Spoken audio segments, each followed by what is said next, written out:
In this video, you'll learn how to verify your address on Taskrabbit. Although there is no standalone feature for address verification, your address is part of the identity verification process during registration and updates. This guide will explain each step to ensure your address is correctly verified.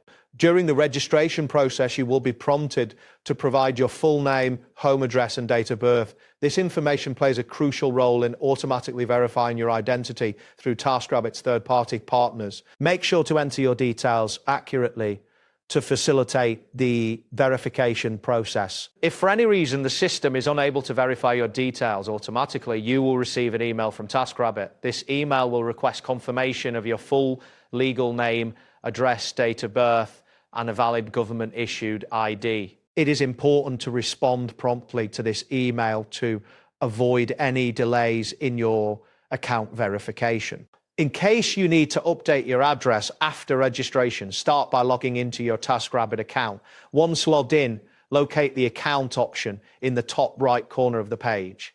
Clicking on this will take you to your account settings, where you can manage your personal information. After accessing your account settings, look for the section that allows you to update your address. Enter your new address in the specified fields. Ensure that the address you provide matches exactly what is displayed on your government-issued ID. This consistency is vital to prevent any verification issues. Once you have updated your address, review all the changes you made, confirm that all information is correct and matches your ID, as discrepancies can lead to complications in the verification process. After confirming the accuracy of your details, save the changes to ensure they are applied to your account. That wraps up today's guide. Thanks for watching, and catch you in the next tutorial.